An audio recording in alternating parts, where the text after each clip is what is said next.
In the 20th century, the idea that one bullet can change history came back with a vengeance. World War II. The one man everyone wants to see dead? Adolf Hitler. What if a sniper could take him down? What then? Incredibly, Hitler was targeted by snipers on 2 occasions, each attempt laying down another law of sniping. The first, if you miss, men die. Hitler would have been aware that in the First World War he sustained an injury himself and a close friend was killed by a sniper's bullet. And he always said that if events had happened differently in October 1916 and the sniper had fired 6 inches to the right, it would have been Hitler who had been killed rather than his best friend. It was probably the costliest miss in history. Millions dead.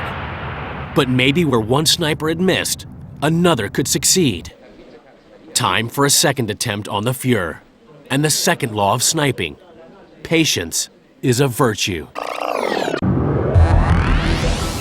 In 1944, the British Special Operations Executive developed Operation Foxley, a plan to drop a 2-man sniper team into Germany. Infiltrating Hitler's Berchtesgaden retreat, they would pose as German soldiers. First thing you'd want to do is get a vantage point where with your binoculars and everything, you could observe the targeted person reaching an area where they were a good target, where you could make a shot. I would say he'd have to have got within about 300 yards and taken him out through the skull or the heart. The real game has to be played involving patience and the sitting and waiting and boredom of keeping alert until this target would finally appear. You've got to know your distances, you've got to know the wind and the sunlight. You've only got one shot, you've only got one chance.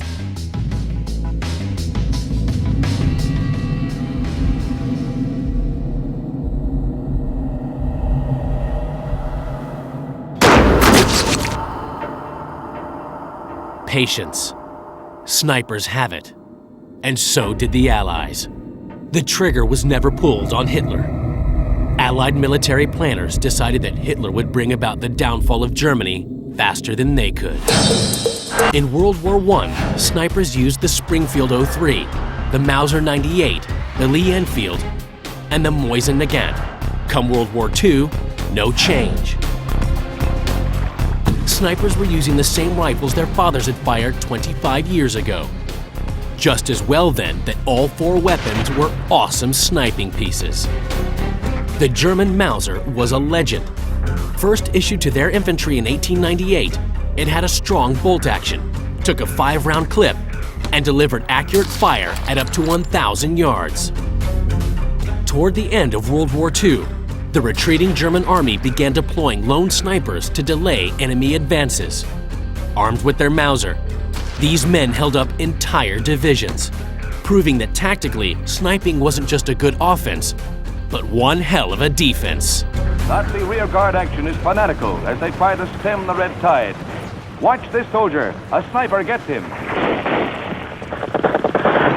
The fear of being sniped with the Germans was very real. The word snipe was sent to tremble.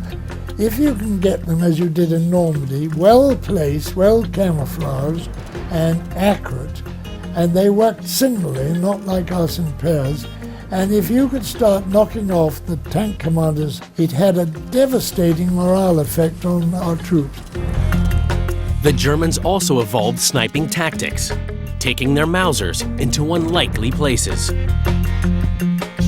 They were found in harness in trees, completely self-supporting, and would let us advance past them and then fire on you from behind. In the ruined cities of the East, Russian snipers became the top World War II aces, taking down thousands of German soldiers.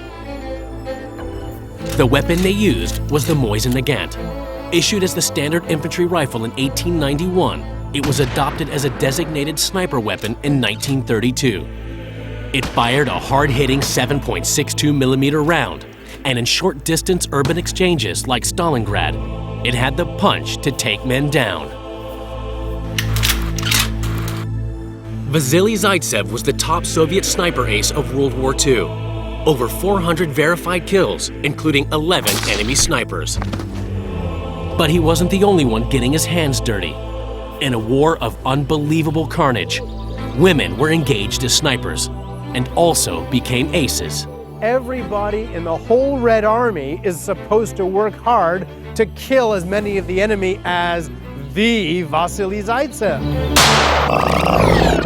The origin of 50 cal sniping began in World War II when the British came up with the Boys anti-tank rifle, a 55 caliber beast. It could take out a Panzer. Would not penetrate the armor so much as what they would do is that they'd fire it against the track and break the track and kill the tank with a mobility kill rather than killing the crew. You wouldn't want to fire one. The recoil just was awful.